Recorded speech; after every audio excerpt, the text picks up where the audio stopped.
मत करना आत्महत्या। रेडियो हिंदुस्तान में आपका स्वागत है। मैं हूँ आपके साथ पारिजात। काम की बातें में सबसे ज़्यादा ज़रूरी चीज़ जो आपको बताने जा रहा हूँ, मरना नहीं, मरना नहीं, मरने की कोशिश भी मत करना। आप अपने परिवार की अमानत है, आप अपने परिवार की जिम्मेदारी और परिवार आपकी जिम्मेदारी है। बस एक कदम गलत उठा, राह मुकाम में मंजिल तमाम उम्र हमें ढूंढती रही।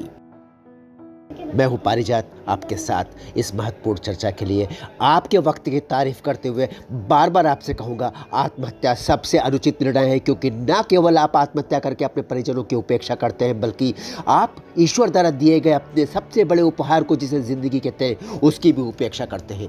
ईश्वर का ये उपहार, जिसे हम सभी जीवन के नाम से जानते हैं, एक सांप सीढ़ी का खेल है। इसमें लगातार ऊंच नीच चलती रहती है, लेकिन खेलने वाला खेल छोड़कर चला जाए, अपनी जान दे दे, ऐसा नहीं होता। ऐसा होना नहीं चाहिए। केवल नुकसान ही नुकसान है। आप एक ही फ़ायदा है आत्महत्या करने में, जो आपका स्वार्थी फ़ायदा है, और वो ये है कि आप जीवन के खेल से बाहर हो जाते हैं। अब आप पर किसी का दोबारा दबाव काम नहीं करता। आपने ज़बरदस्ती खेल से अपना हाथ खींच लिया है, जो खेल के नियमों के विरुद्ध है। लेकिन इस फायदे के साथ जो नुकसान जुड़े हुए हैं वो बहुत सारे हैं, और यदि आप स्वार्थी नहीं है तो ये नुकसान आपको कहीं ज़्यादा पीड़ा देने वाले हैं। मुक्ति फिर भी नहीं है। एक सच ये भी है जिसे लोग नहीं जानते हैं, किंतु ये सर्वथा सत्य है, और तो और यह जीवन का सबसे महत्वपूर्ण धार्मिक आध्यात्मिक सत्य है। यह सत्य है कि आप अपनी इच्छा से जन्म ले सकते हैं, ना अपनी इच्छा से अपनी मृत्यु का वर्ण कर सकते हैं। दोनों ही महत्वपूर्ण अधिकार नियति ने अपने हाथ में लिया, यानी काल ने, यानी ईश्वर ने अपने निर्णय पर रखे हैं, ताकि दुनिया में सब कुछ व्यवस्थित ढंग से चलता रहे। परंतु जीवन के लिविंग रूम में ईश्वर ने एक छोटी खिड़की ज़रूर आपके सामने खोल रखी है, जो खुद आपकी एक परीक्षा है, और यही है वो अनधिकृत मुक्ति का मार्ग, जिसे हम आत्महत्या के नाम से जानते हैं। किंतु ये ज़बरदस्ती की मुक्ति का मार्ग है, क्योंकि मुक्ति तो इसके बाद भी नहीं है। भागे हुए कैदी की सजा जानते हैं आप? जेल से भाग जाने पर कैदी जब दोबारा पकड़ में आता है तो उसकी पहले वाली सजा बढ़ा दी जाती है। जीवन भी इसी तरह से आपके कर्मों से बनी हुई जेल है, जिसमें अगर आप भागेंगे तो आप सजा से बच नहीं पाएंगे। आप इसको जेल भी मान सकते हैं, आप इसको बगीचा और उपवन भी मान सकते हैं, आपके ऊपर है। दोनों ही चीज़ें जीवन में शाश्वत रूप से चलती रहती है। लेकिन अगर आप जेल मानते हैं जीवन को, उससे भागना चाहते हैं, तो भाग करके आप अपनी सज़ा को बढ़ा लेंगे, और इस तरह आप अधिक कष्ट पाने का मार्ग चुन लेंगे।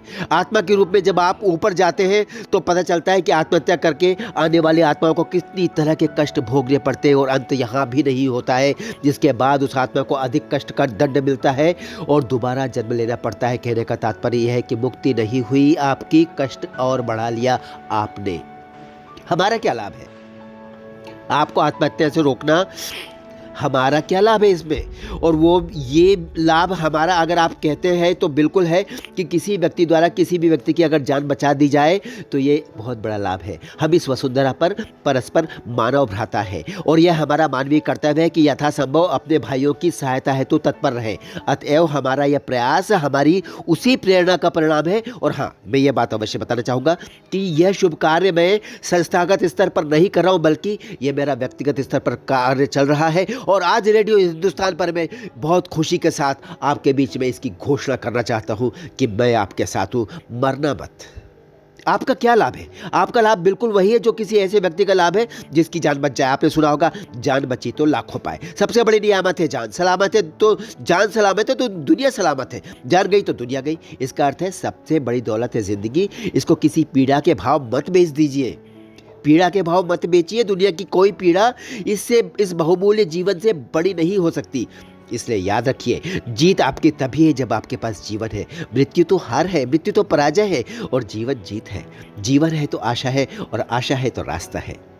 नुकसान क्या है आपका? बहुत सारे नुकसान है। हम संक्षेप में आपको बताएंगे कि आप एक कदम गलत उठाकर जिंदगी और जहान का शटर डाउन कर देते हैं, हमेशा हमेशा के लिए। सबसे बड़ा नुकसान ये कि जब आपको मरने के तुरंत बाद पता चलता है कि आपसे भारी भूल हो गई है, मुक्ति नहीं हुई है, कष्ट बढ़ गया। दूसरा नुकसान ये है जिसका आपको अवश्य ही पाप लगने वाला है। सेकंड, दूसरा जो नुकसान है उसका आपको पाप लगेगा, चाहे आप पाप पुण्य पर विश्वास करते हो या ना करें। अपने पीछे अपने प्यार करने वालों को छोड़ जाना, रोते हुए छोड़ जाना, दुखी कर देना, भरपूर रुलाना बहुत बड़ा पाप है। उन्होंने आपके जाने के बाद आर्तनाद किया है, और एक बार नहीं कई बार रोए हैं वो, और असली आंसू रोए हैं जो उनके दिल से निकले, उनके सीने से निकले, और इसका पाप आपको अवश्य लगेगा। हाँ, तो वक्त ज़रूर आएगा वो वाला जब समय नाम का मरहम इस पीड़ा के घाव भर देगा और फिर आप बस एक याद बन के रह जाएंगे। आपके जाने के बाद कोई काम नहीं रुकेगा, रुकता नहीं है कोई काम। सच ये भी है कि दुनिया में किसी के जाने से कभी कोई काम आज तक रुका भी नहीं है।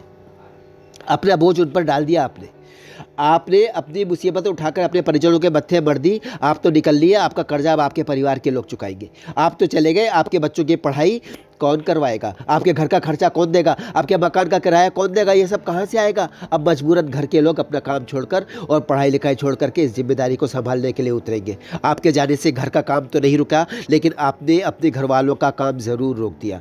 इस तरह आपने उनका नुकसान किया, उनके भविष्य को दांव पर लगा दिया।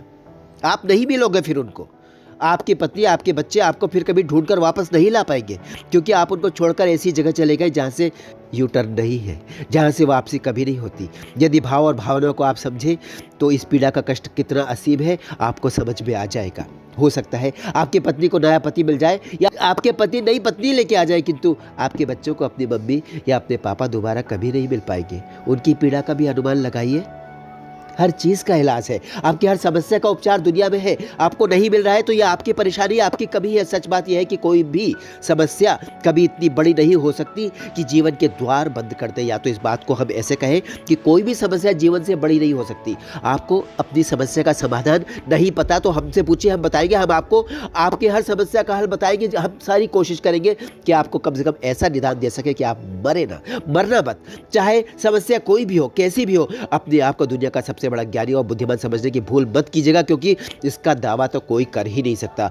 पर हम ये दावा अवश्य करते हैं कि आपकी वो समस्या जिससे परेशान होकर आप आत्महत्या करने की सोच रहे हैं, उसका उपचार, उसका समाधान हमारे पास अवश्य है, बिल्कुल है। अपने बच्चों को पीटिए नहीं, ना तो आप अपने बच्चों को पीटें और ना उनके साथ कटु भाषा में ऐसी बात करें, इतना इस तरह से डांटे, इस तरह से लताड़ें कि उनकी आत्मा दुखी हो जाए। याद रखिए, इंसान है, वो भी बच्चे हैं तो क्या हुआ, उनके अंदर भी आत्मा है, कह नहीं पाते, महसूस सब कुछ करते हैं। कारण ये है कि यदि आपने ऐसा किया और उन्होंने कोई गलत कदम उठा लिया तो आप जीवन भर अपने आप को क्षमा नहीं कर पाएंगे और आपके पत्नी या आपके पति जीवन भर आपको दोष देते रहेंगे। इसलिए बच्चों के साथ दोस्ताना ढंग से पेश आए, मित्रवत पेश आए। अपने बच्चों के साथ तानाशाह बनकर पेश ना आए, क्योंकि एक बार आप खुद को भी देख लीजिए, आपने क्या तीर मार लिया, आप कितने बड़े तिस्मारखा बने गए। आप आज क्या है, आप भी वही है ना जो आपने कोशिश की और ज़िंदगी आज आपके साथ है, अच्छी या बुरी, लेकिन आपने गले लगाया है ना ज़िंदगी को। मौत को गले मत लगाइए। फिर जाते आते आपसे मैं कहूँगा, रेडियो हिंदुस्तान के धरातल पर मरना मत। सुनते रहिए रेडियो हिंदुस्तान और फिर वापस लौटूंगा मैं आपके साथ। तब तक के लिए मुझे दीजिए इजाज़त। नमस्कार।